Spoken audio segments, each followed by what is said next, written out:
great opportunity to hold a public lecture by Her Excellency Ms. Izumi Nakamitsu, UN Under-Secretary General and High Representative for Disarmament Affairs. And the lecture will be devoted to one of the burning issues of nowadays. So, nuclear disarmament, is it a dream, an ultimate goal, or a commitment? The lecture is being held within the dual degree MA program in non-proliferation studies and under the auspices of educational platform of non-proliferation world. So I'm happy to greet and to welcome Ms. Izumi Nakamitsu. And before we will start, I would like to give the floor to Dr. Vladimir Orlov, Director of PIR Center and Professor of MGIMO, who took part in preparation of UN resolution on disarmament and non-proliferation education. So Dr. Orlov, please, the floor is yours. Thank you very much. Good morning, Madam Nakamitsu. Good morning, Izumi. I hope you hear me well. And I always thought of New York and Moscow being just across the road. Now I do feel it. And it's really great to see you. And it's honor and pleasure to welcome you at our dual degree program on non-proliferation studies, course sponsored by MGIMO, Millbury College, and PIR Center. And actually, it makes the situation much easier for me that I can skip the introduction because Madam Nakamitsu Izumi had a chance to address one of the previous cohorts of the students here when the program just started. And I remember that meeting exactly in this room when we gather right now as a very, very good, open-minded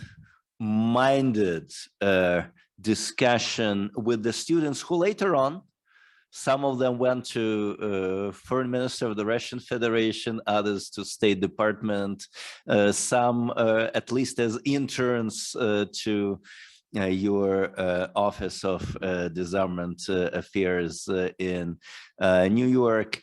And you know, Izumi, that PIR Center is known for its proliferation. We probably should be prohibited because we do proliferate, and we proliferate new generation of experts in non-proliferation, arms control, and disarmament. And I should actually include this word in my presentation right away because we will speak about disarmament in a minute, both about Article 6 of the NPT, but more broadly about the way how the world will be safer and more secure, and whether the goal of nuclear disarmament on the one hand and global and complete disarmament is just a dream, or whether we have this path to reality. And I'm sure that our today's speaker, Madam Nakamitsu, is so well positioned for this discussion that we're all happy that she could join us. But before that, I would make a couple of notes here. Next slide, please. That what Yelena just mentioned, that disarmament and disarmament education go hand in hand. And this is what United Nations Office on Disarmament Affairs knows very well. And I'm very happy to see how much it has been promoted. But actually, next year will be not a usual year for our disarmament and non-proliferation education discussions, because it will be 20th anniversary, already 20 years since the UN Secretary General's report on this topic was published, endorsed by UN General Assembly resolution. And we now start seeing the fruits of that.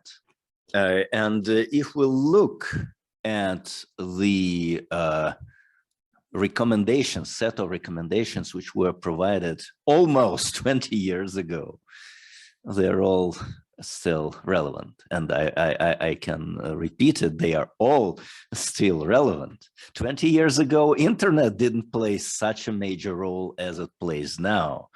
And actually, that was one of the members of our group, group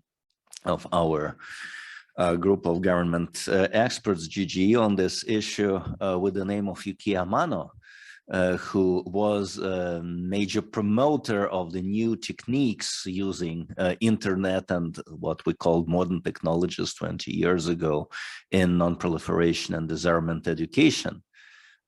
Today, we do this actually right now. We're doing this, being connected through the video conferencing, which is also in the recommendations of the group and in the UN study.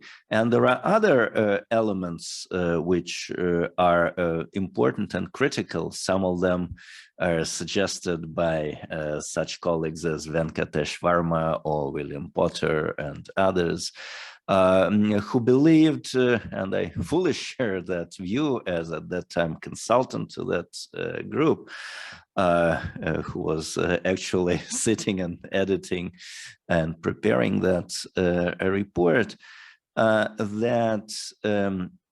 and finding a consensus among the group, that we can achieve the success when we speak about non-proliferation and disarmament education only when we use also the modern ways of discussion, debating, looking into the positions, being in the shoes of each other. Actually, this is not about indoctrinating anybody. This is about critical thinking of issues. And I was glad this point was very well reflected. Next slide, please, in the study. And that's something which I find very useful next year, to look at and to see how our goals of disarmament, and when I say our, I mean not Russian, not this group, but I mean international community, the human, our generation, how they are relevant to the issues of disarmament education. So how disarmament education can help, can facilitate disarmament. And definitely, Izumi, you can tell more, but I'm happy to see that these issues were and have been taken care of the ODA very actively, and now actually even more than before. And before I pass the floor to our keynote speaker, I also would like to mention another element, which whether should be taken care of, putting on, in my view, on high on the agenda. In addition, or I would say pairing the disarmament and non-proliferation education issues are gender issues. I believe, and it's clear that in hard security, like non-proliferation, arms control, and disarmament, sometimes it's really challenging, hard for women, young women, to find their way. This is not correct. This has to be corrected. This is being corrected in certain places, but I think it's important universally to promote women in disarmament, arms control, and non-proliferation, whether it's practical policy or research or studies, expertise, or non-governmental communities. I believe this is very important. This would be very fruitful.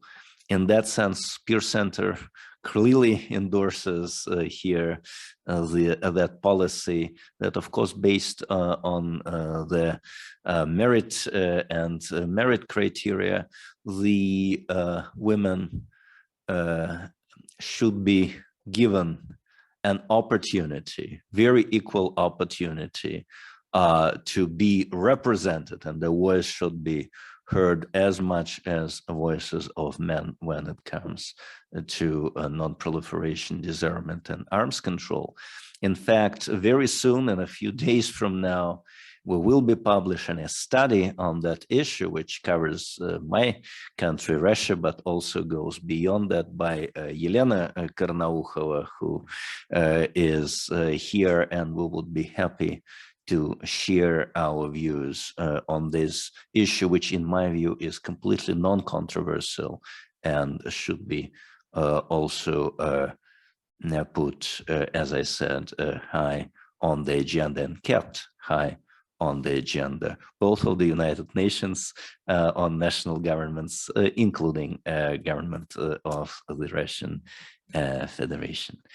With that, may I pass the floor to Madame Izumi Nakamitsu, and hopefully we have that excellent connection, technically, as we have excellent connection with Izumi for many years, professionally and personally.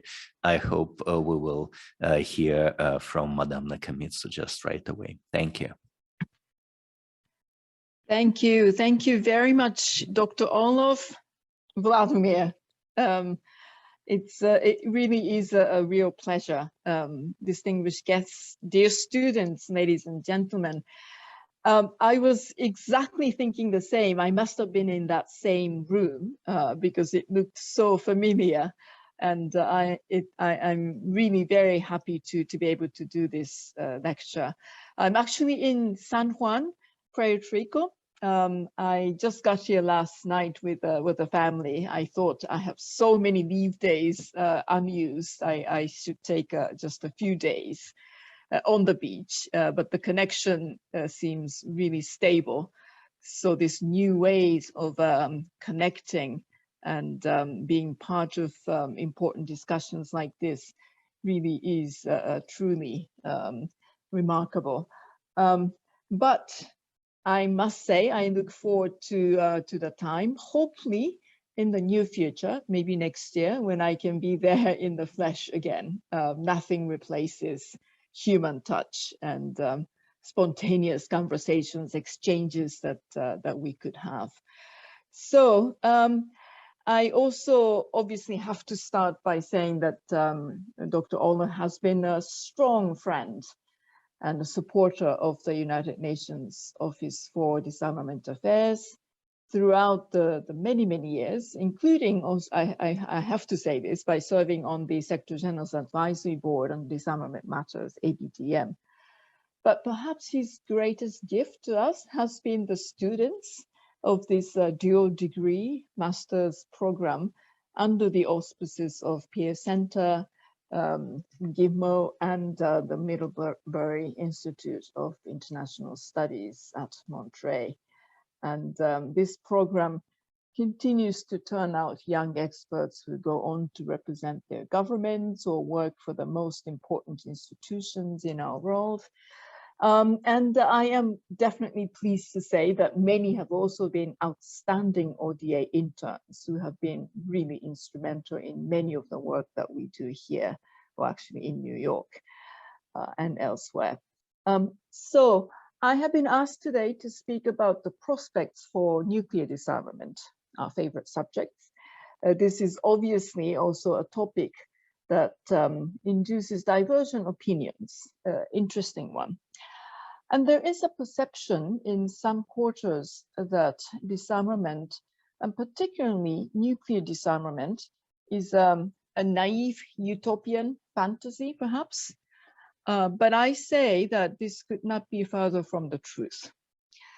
Disarmament has been pursued throughout history because of the hard security benefits it accrues to all parties. From the abolition of dangerous and destabilizing weapons types to the development and maintenance of invariable transparency and confidence building measures, disarmament has helped to strengthen human, national, and collective security. And in conjunction with other peace and security initiatives, disarmament has always been an integral element, if you will, of conflict prevention, mitigation, and also resolution. And in the nuclear age, we can point to the historic arms control agreements between the United States and the Russian Federation that really dramatically reduced the daily threat of nuclear war. Or we can highlight the multilateral endeavors that stemmed the proliferation of nuclear weapons through verifiable, binding safeguards, or the regional endeavors that have created whole geographic zones free of nuclear weapons. It has always been, also have been argued that many of the great gains in nuclear disarmament took place during the aftermath of the Cold War, at a time of globally eased security conditions. Of course, this is correct, but it is also true that the hard work that led to those gains actually began in times of real tension and still managed to produce such historic outcomes as the anti-ballistic missile and intermediate nuclear forces treaties. Now, today, there are those who believe conditions are not ripe for disarmament. I agree that security conditions need to be taken into account. However, I would also underscore that disarmament is essential to improving security conditions and also maintaining stability. And I know you agree with me. There is a second important reason why we continue to strive for the abolition of nuclear weapons. And this is because nuclear weapons are in a class of their own. Together with climate change, nuclear weapons present one of the two existential threats to all life on the planet. Any use of a nuclear weapon would cause a humanitarian catastrophe to which no state could adequately respond. So for these reasons, the elimination of nuclear weapons remains the United Nations' highest disarmament priority. Through a combination of luck and the good judgment of brave men and women, nuclear weapons have not been used since 1945. But we cannot rely on good and bravery. Our current geostrategic context should give pause to anyone who believes the threat of nuclear disaster ended with the Cold War. As the UN Secretary General Guterres noted recently, and I quote, "The climate crisis, stark inequalities, bloody conflicts, and human rights abuses, and the personal and economic devastation caused by the COVID-19 pandemic have put our world under greater stress than it has faced in my lifetime." And this confluence of factors, if you will, is taking place at the time of nuclear risk not seen since the 1980s. Relations between nuclear weapon states are ebbing as they seek to compete rather than cooperate. The unprecedented military spending demonstrates a desire to invest in conflict instead of diplomacy. Trust and transparency are unfortunately waning. In parallel, nuclear weapons have resumed preeminence in national security as dangerous rhetoric about nuclear warfighting is being uttered once more. Every state that possesses nuclear weapons is improving their arsenals to produce faster, stealthier, and more accurate weapons. The quality of the weapons now matter as much as quantity. And as we know, for the first time in more than 3 decades, the gradual reduction in global numbers may have also begun to reverse. And as we all know, the machinery developed to prevent nuclear war and bring about the elimination of nuclear weapons is paralyzed. As the Secretary General said in the Common Agenda he released to member states in September, the world is moving closer to the brink of instability where the risks we face are no longer managed effectively through the systems we have. The geostrategic context is on the brink of some vast systemic changes. The nuclear bipolarity of the Cold War is making way for a more multipolar order, as you know. Strategic change stemming from regional nuclear dyads have the potential to drag in other nuclear armed states. Escalation ladders have had their ranks pulled out as the chances of conventional wars turning nuclear have accelerated. An era-defining technologies designed for actually civilian gain are being repurposed for military ends, often with not enough foresight into ramifications. Few or no guardrails exist to ensure the emergence of new domains in cyber and outer space are used only for peaceful purposes. So the intersection between technological advancement and nuclear weapons has exposed potential vulnerabilities in nuclear command and control and early warning. The speed of communications and delivery system has truncated for the time for decision making. A growing entanglement of conventional and strategic capabilities could make it difficult to discern at what target an attack was directed. So should these trends continue, we are likely to see the creation of more and shorter pathways to escalation and increased prospects for accident or miscalculation. We seem to be in the process of unlearning the hard-won lessons of the Cold War. At this time of friction and fluidity, disarmament is actually not idealistic, but it is necessary. So out of mire of gloomy developments, there are 2 sparks of positive developments worth focusing on.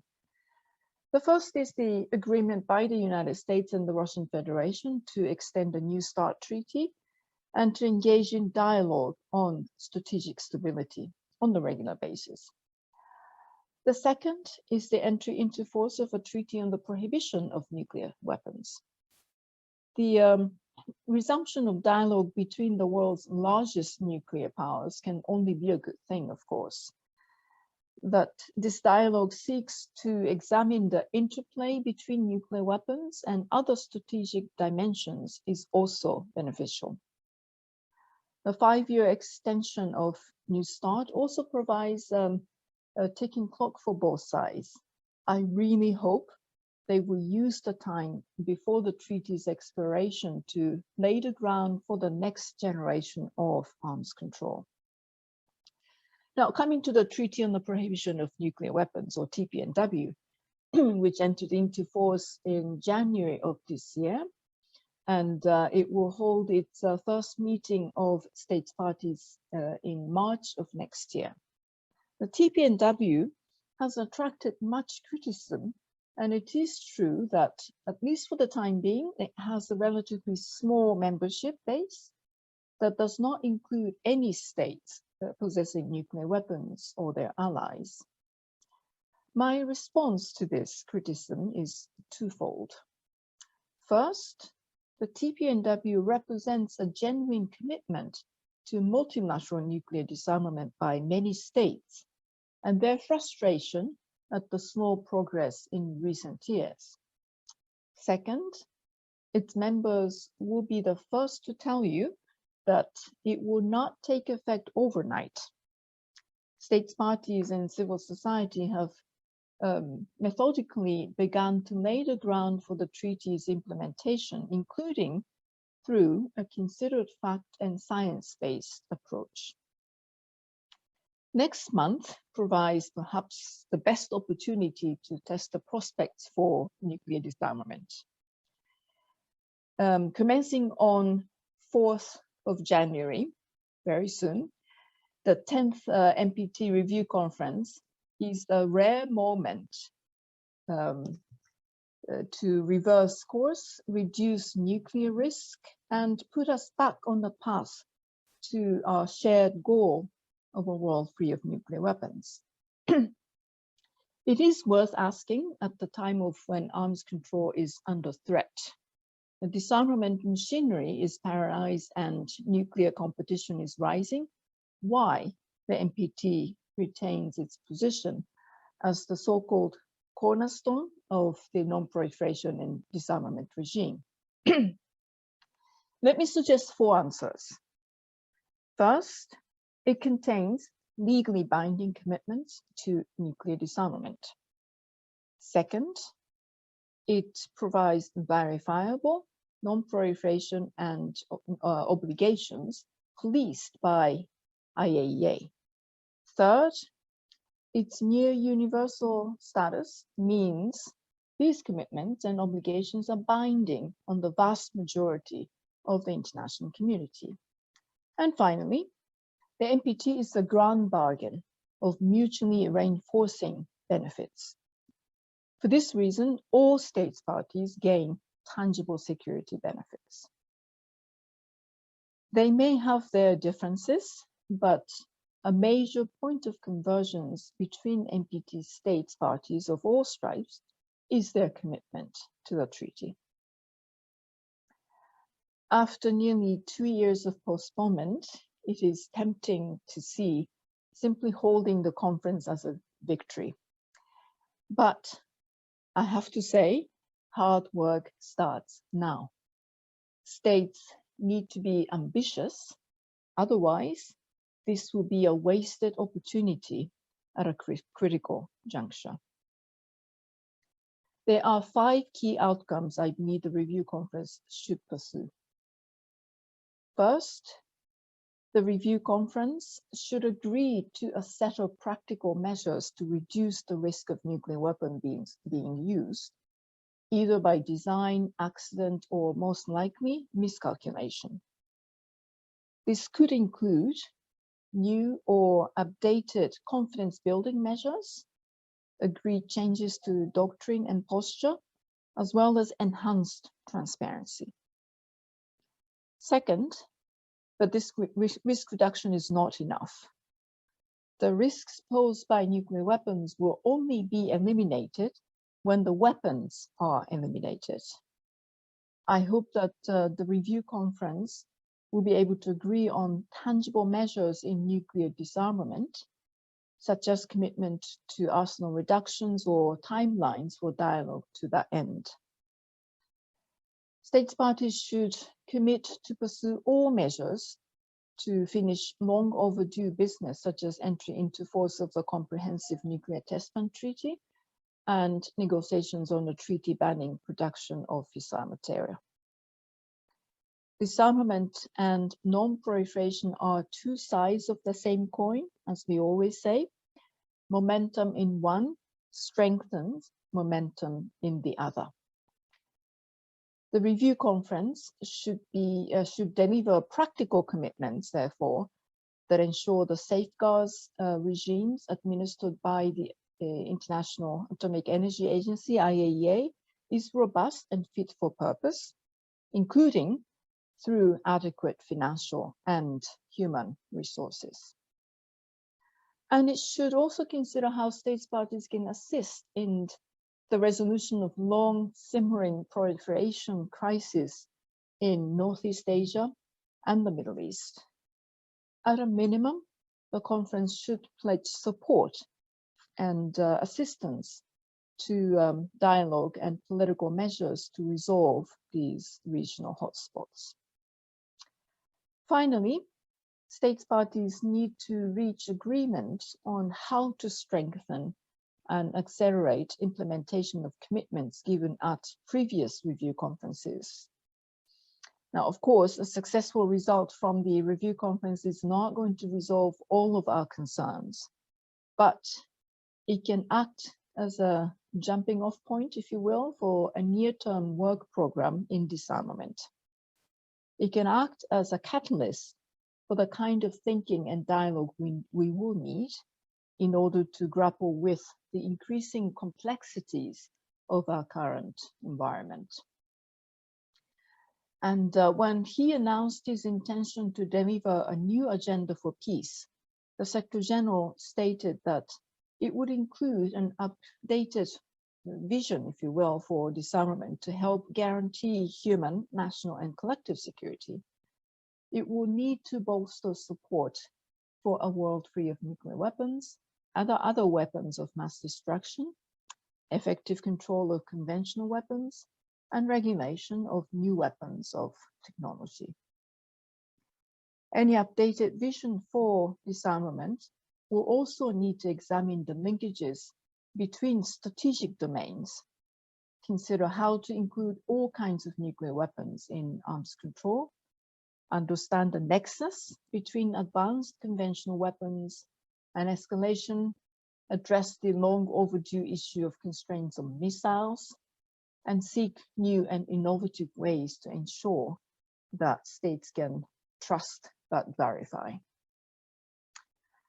Beyond nuclear weapons, new agenda for disarmament should involve a set of commitments to provide the necessary resources for prevention, including at the national level, reverse the upward trajectory of military budgets, and ensure adequate social spending, tailor development assistance to address root causes of conflict, and uphold human rights, and link disarmament to development opportunities.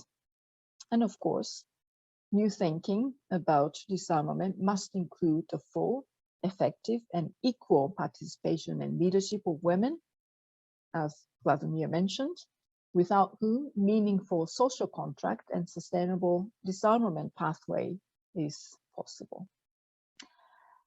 Those stakeholders whose expertise and influence are essential ingredients should be brought inside a tent. We should look to break down silos between expertise and, if you will, cross-fertilize our forums. I think it's very important. Now, the United Nations is ready to provide a platform for the kind of disarmament and non-proliferation thinking required to reflect our new reality. It should be a platform focused on inclusivity of stakeholders and across categories of weapons. And above all, it must firmly highlight the essential purpose of disarmament and non-proliferation in broader efforts to achieve peace and security. Now, I'd like to end by talking briefly about young people and their role in the future of disarmament. The Mahatma Gandhi once said, "Future depends on what we do in the present." For young people, the world you inherit tomorrow will depend on the actions you take today. A vision for the future of disarmament must include meaningful, diverse, and effective youth engagement, both within and also outside the United Nations. And it is for this reason that on International Youth Day in 2019, the Office for Disarmament Affairs launched its youth outreach initiative. It's called #YouthForDisarmament, and has placed the 3 E's, which are engagement, education, and empowerment, at the core of our disarmament youth outreach efforts. We want to increase youth participation and create space for young women and men, girls and boys to make meaningful and substantive contributions to facilitating progress on disarmament. Imparting knowledge and skills to young people empowers them to make a contribution as both national and global citizens. Young people also represent a powerful force for change. Initiatives such as #YouthForDisarmament tap into a desire on the part of young people to rid the world of nuclear weapons, which pose an existential threat to humanity, and equip them with the tools to do so. And education is, as Gilbert George Wells suggested, one of humanity's greatest assets in the race to prevent future catastrophes. And this is nowhere truer than with respect to the need to prevent any future use of nuclear weapons. So through a combination of educational, creative, and innovative practices, the #YouthForDisarmament initiatives invites youth of all backgrounds, interests, and expertise to meaningfully participate in securing our common future. So to the students in the audience, if you have not yet done so, I encourage you to get involved with the #YouthForDisarmament initiative. Together, I believe we can build a world that is safer, more sustainable, and peaceful for all. And we can start by raising awareness of why disarmament remains so important in the present. Let's work together to improve the prospects for disarmament. Now, thank you so very much for your attention, and I look forward to our interactions that follow. Over to you, back to you, Vladimir.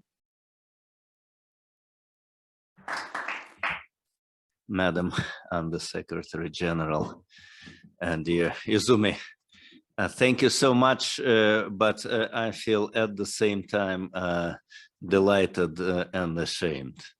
Delighted because this is an excellent overview where we stand, and you also made a few very important remarks related to the current situation, also to the NPT Review Conference, to the TPNW, which we all, of course, discussing here, but also which we note with very much attention what you said. And I'm ashamed because you said you are now under the beautiful tropical sun of Puerto Rico, and before you come back to New York, which doesn't provide that much sunny weather in January, plus there will be a lot of visit time, I'm sure, for you. I'm really ashamed that we took some of your free time for that. So I'm particularly grateful to you, Izumi, that you found time on your holidays for this discussion. Thank you for that. We will, and I already see the questions here in the audience. Let me start with my question, and then I pass it to the students.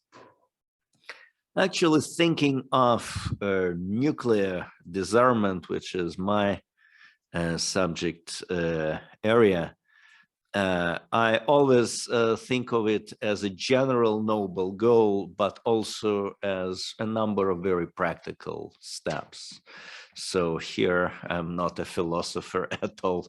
I'm a pragmatic person who just tries to find practical, realistic avenues for fewer numbers of weapons here. And it was actually already 6 years ago when PIR Center published this brochure, which we call Non-Governmental White Paper Towards Nuclear Disarmament, NPT Article 6, and implementation of the 2010 Review Conference decisions. You can easily guess we published it prior to the 2015 NPT Review Conference, which, well, put it diplomatically, was not a huge success. We put a 12-point plan, which we thought both as ambitious and realistic. Today, I have to tell myself and my students, we are not there yet. Definitely many avenues for disarmament were blocked, was stumbled, and there was no movement or a movement in reverse. So our to-do list has not been completed as PIR Center would have loved to see it a few years ago. But there are 2 points specific, which I would appreciate your comment about, which are on my today's agenda, not looking back, not looking very much into the future.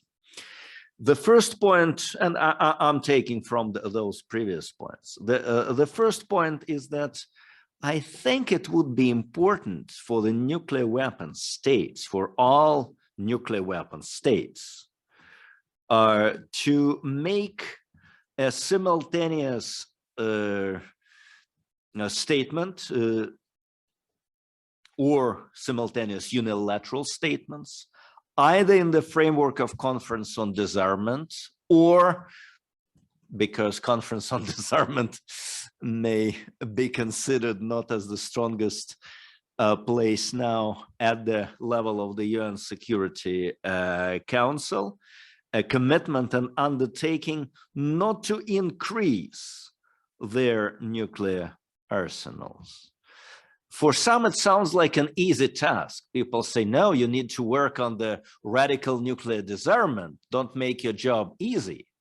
But some of us know that even putting that level not to further increase nuclear weapons in certain cases would be already important these days. So I just wonder what you think about it. And the second point, in our 12 points a few years ago, we very boldly put for the year 2024, all the states which have yet to ratify the CTBT must do so without any reservations. CTBT is still there, but isn't it a moment when, except for excuses, we need really to lobby, we as a collective, for actually better ratification by the CTBT of all those who are in the list of 44 and who haven't done so yet. Thank you.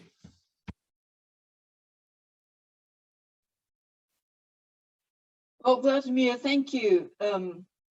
You know, with these very practical suggestions that you had made, I hope you will continue to, you know, put together those policy proposals as we, you know, get closer to the 10th review conference in almost 2 weeks' time.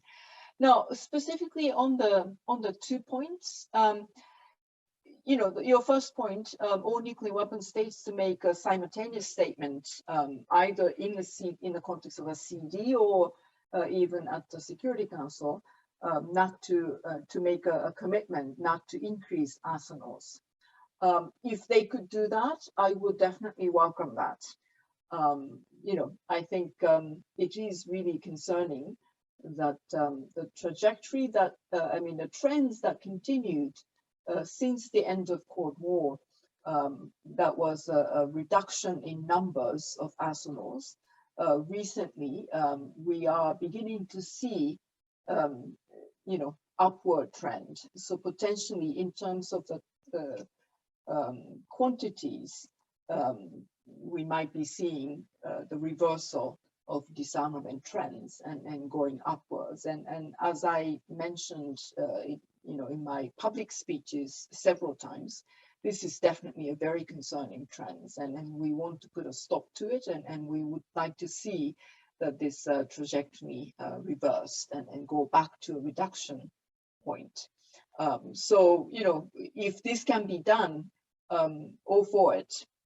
But we also know that the politics surrounding these issues are quite complicated and very sensitive.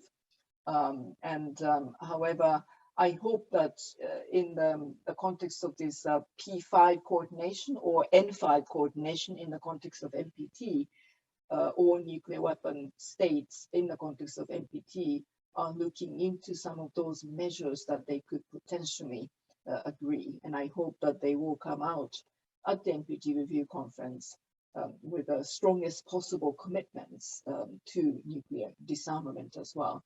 But I want to also add, as I mentioned, the quality of nuclear weapons also matter today. It's no longer just the quantity, the numbers, but also we know, and we have said it many, many times, that all nuclear weapon states are investing tremendous amounts of money in upgrading nuclear weapons. So we need to make sure that also the quality of nuclear weapons are being looked at. Your second point, CTBT ratification. This again, you have heard me and the Secretary General talk about, the need really to bring the CTBT into entry into force as soon as possible. Almost all disarmament speeches, especially related to nuclear disarmament, we mentioned this, and I continue to call for those that have not ratified, especially those several countries' ratifications are required for the entry into force, this to happen as quickly as possible. And we will definitely continue to do so. And I've had recently a few opportunities to meet with the new executive director, Dr. Robert Floyd, and I know that he is definitely doubling, more than doubling, tripling his efforts to increase the number of ratification in this regard. Now, setting a timeline perhaps will help, but again, there will have to be just, not just a one measure to encourage ratifications, but I think it will be important to have a combination of measures to encourage all states to do so. And I don't want to second guess Dr. Floyd's strategy, but I know that he has a very concrete and something very active and proactive actions that he will be working on to that end of early entry into force of the CTBT. But this is absolutely priority. Thank you, Izumi, and now floor to the students. And I would, as we're in the virtual same room, but still please introduce yourself just to make sure who you are and where you're from, just very, very briefly. We will start with Hannah and then we'll have Galina. Thank you, Madam Nakamitsu. My name is Hannah Harris. I'm from the United States, and I wanted to ask a question about disarmament and non-proliferation education. I read with great interest the UN study from 20 years ago, which Dr. Orlov mentioned at the beginning of the lecture. So I had two questions I wanted to ask on this topic. The first is, do you have any favorite success stories in education and outreach related to non-proliferation that you might like to share with us? And my second question is, we are in a very unique program here, getting a taste of the Russian and the US perspectives on non-proliferation. And I'm wondering, as we approach education and outreach in diverse communities and in diverse countries that might have very different perspectives and priorities when it comes to nuclear weapons, how do you approach all of that from an education and outreach point? Thank you.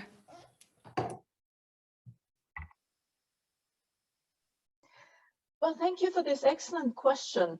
You know, my successful example, actually there are a few, including, you know, this dual master's program, I think, which is not a UN's initiative, but initiative taken by Vladimir and Bill Potter, you know, and not just the initiative, but sustained commitment. So in a similar vein, in terms of a sustained commitment, we have this very famous disarmament fellowship program, which has been going on for many, many years. It's actually one of the most popular programs that we run. And the success factor is that most, if not all, of the graduates, the alumni of this program are actually staying in the field, and those are the people who, you know, continue to gather for multilateral disarmament discussions and negotiations. And the reason why I call it a success is not just in terms of the substance, the content of it, but also the fact that, a little bit like yourselves, you know, between the Russian Federation and the United States, in the multilateral settings, the fellowship brings a lot of, you know, countries, young diplomats, and create a kind of a network and a community. If I could put it this way, a bit of a friendship and camaraderie around the issue of disarmament and non-proliferation. That actually helps with multilateral discussions. It's been successful, so successful that I wanted to replicate this initiative and bring this kind of an approach to even a younger generation.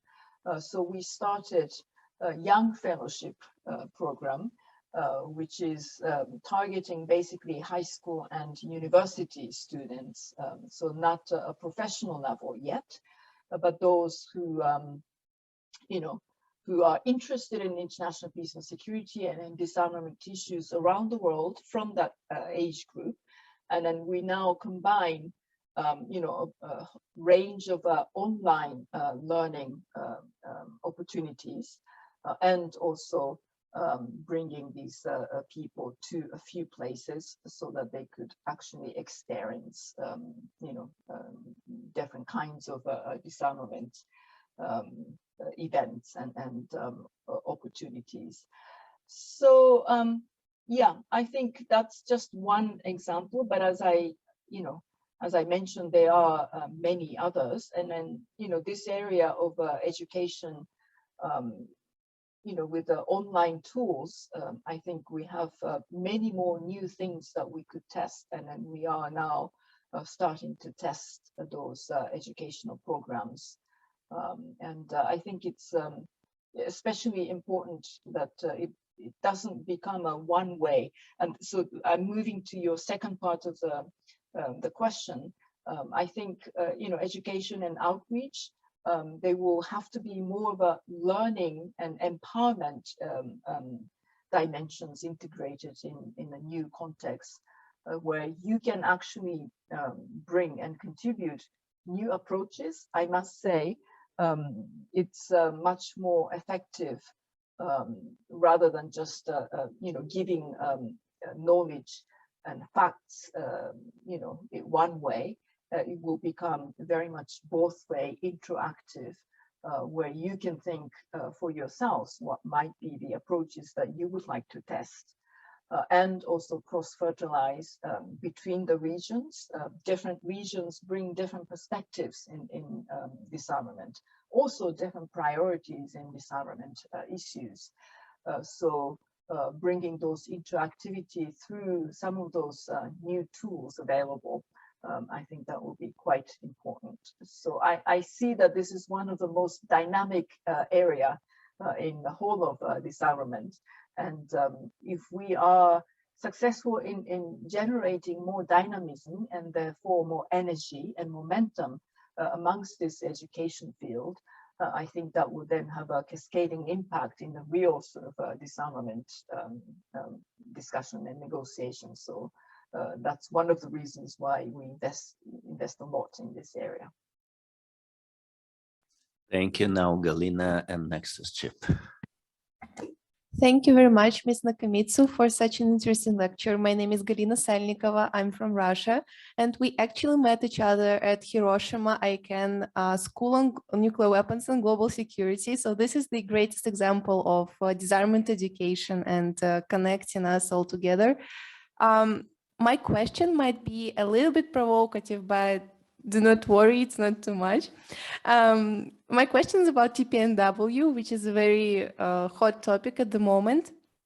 So you said in your lecture that TPNW represents a commitment of non-nuclear weapon states to nuclear disarmament and their frustration with the current situation, which is clearly true. And we see that the treaty has been ratified, entered into force, and so on. But in the NPT, Article 6 basically says that states are ready for disarmament, but the main difference is that they want to achieve the treaty on global and complete disarmament, and which is what we were actually this is the point that was highlighted here at our program as well as a Russian position. So my question is, how do you see the interrelations of TPNW and NPT if such an important point is of difference? And how, in your opinion, can TPNW be kind of acknowledged by NPT, I would say, because this is one of the problems that is expected to be arisen at RevCon. Thank you. Yes, thank you. This is one of the key issues, I think, when it comes to nuclear disarmament regime. What we always say is that nuclear disarmament regime or architecture has a few different and important parts of it, or components, the ingredients in them. And NPT obviously is the cornerstone. It's the center pillar of nuclear disarmament. And then the TPNW, when it entered into force, actually became one of the tools in that nuclear disarmament regime, as it were. When we speak to TPNW, core groups, as I said in my remarks also, they're the first one to acknowledge that TPNW alone would definitely not be able to eliminate nuclear weapons. Far from it. As many have noted, no nuclear weapon states actually are party to it, and I don't think they have any plan of being part of the TPNW anytime soon. So we have to make sure that this will, as the core group of TPNW says, this will continue to be a measure or the instrument that will reinforce the Article 6 obligation of the NPT, and that it will give, if you will, a healthy political pressure of some sort, backed by a lot of people around the world, that the slow pace of nuclear disarmament is not good, and that they wanted to have an acceleration of nuclear disarmament by nuclear weapon states, which means that they actually carry out and implement the Article 6 obligations of the NPT. So I think we have to look at the nuclear disarmament regime in their totality. There is definitely NPT that has to function as a central pillar of not just non-proliferation, and of course the peaceful uses, but also of nuclear disarmament. So I think we need to look at those various components and make sure that those will be complementary rather than contradictory, and make sure that they, the new treaty, the TPNW, will also further develop as a complementary instrument within the nuclear disarmament regime. It remains and it continues to be quite a sensitive, controversial treaty. I think the best way to make sure that NPT remains the central piece is that they will have the states parties of the NPT has ambitious targets in the forthcoming 10th Review Conference, and they actually do produce a reasonably good and successful outcome from the NPT conference. Thank you, Izumi. And we have the last question by Chip, Mark Myers. Chip. Hi, thank you. My name is Mark Myers and I'm from the US. So my question has to do with, obviously you talked a lot about nuclear disarmament, but also the UN for Disarmament Affairs doesn't just talk about nuclear disarmament. So I was wondering if you could speak to the interplay between nuclear and conventional disarmament and how they can support or undermine each other. Thank you. Thank you. No, this is a very important question. Interesting thing is that they are quite rich, good discussions that are taking place in different, if I could use this word, different silos of this discussions. We just had a very substantive, really good discussions in the open-ended working group related to cybersecurity, which just ended on Friday. Discussions are really deepening, in terms of how to make sure that our cyberspace remains an open, secure, and peaceful domain.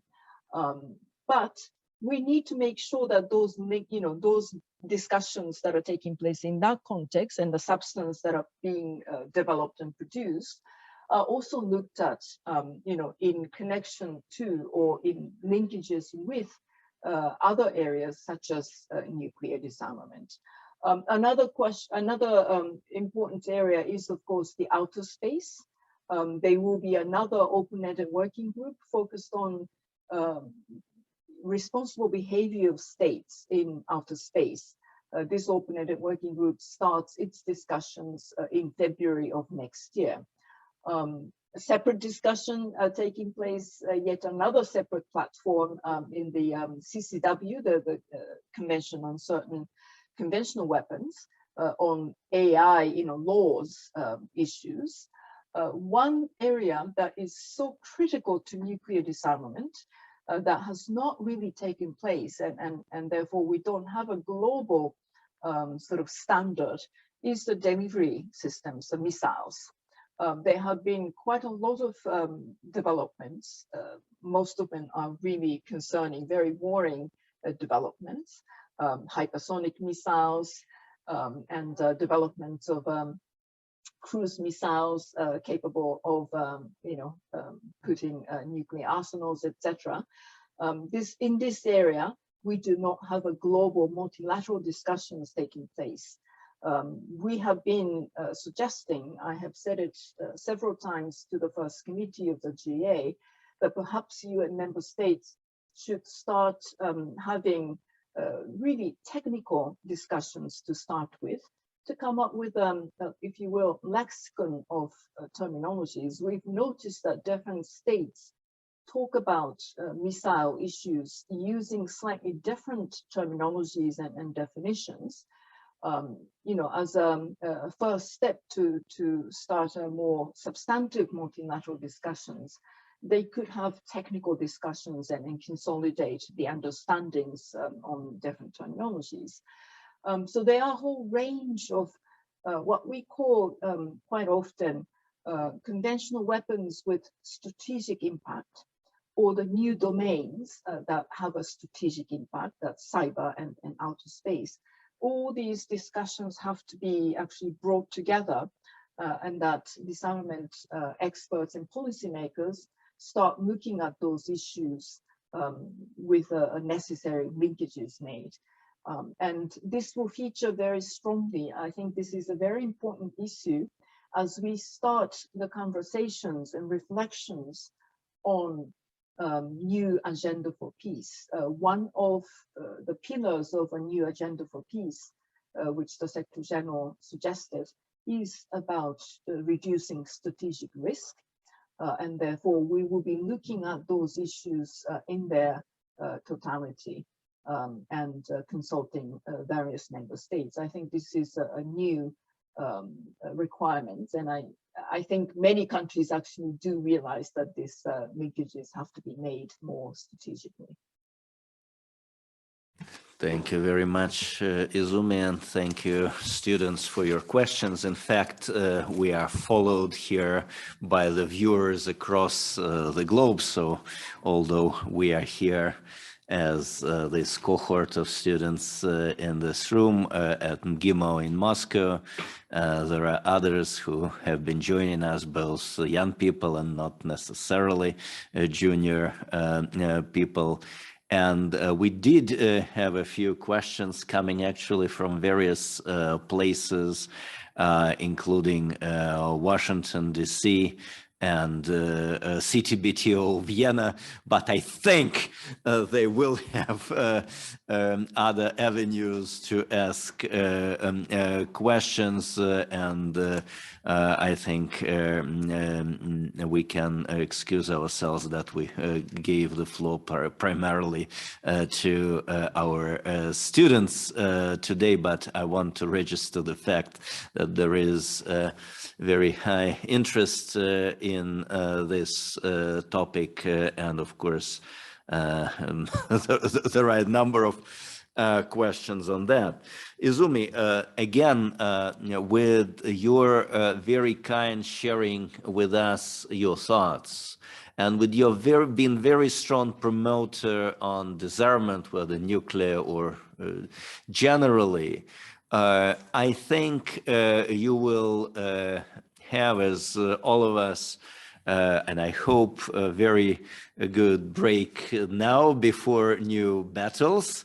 And I hope those battles will be only peaceful battles for all of us. One battle, definitely what you mentioned, will be in January. I look forward, hopefully, to seeing you in New York in January, being part of the Russian delegation. But of course, with all the current situation related to the pandemic and otherwise, this is still tentative, but again, I hope to see you there. I also would like to register the wish of this group that, of course, some of students here, they wanted to have some practical training in New York on the margins of the NPT Review Conference. And it's very unlikely to be so physically, most likely only virtually, unfortunately this time, but we still will try to make an effort to bring at least some of our students or young researchers to New York, at least for the final week of the NPT Review Conference. So if the situation and the situation with the pandemic permits, I very much hope that maybe we will have at least some people with face-to-face communication with the delegates in New York, maybe including some faces in this room, though I know that cannot be a promise. This is just our attempt to do so, but I very much hope that your Office of Disarmament Affairs, if the situation is favorable or more favorable for that, would also facilitate this expectation from the civil society and from the young people to communicate with delegates in New York, not only via Zoom, but also in a face-to-face mode. So hopefully we're here working on that, but hopefully also ODA, to the extent possible, would be our friend and partner here, as it always has been.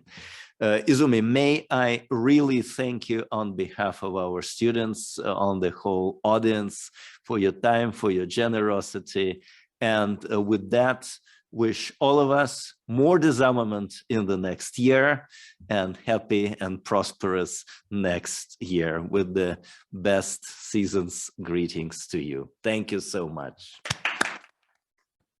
Thank you so much, Vladimir, for this initiative.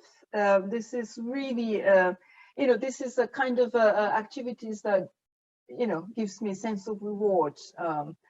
Because we are really creating the next generation, or perhaps current generation, of excellence and expertise. So I will be counting on those who, participated in this program to carry forward our disarmament agenda.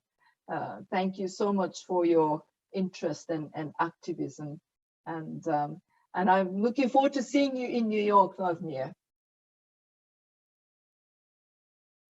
Thank you so much. Bye-bye.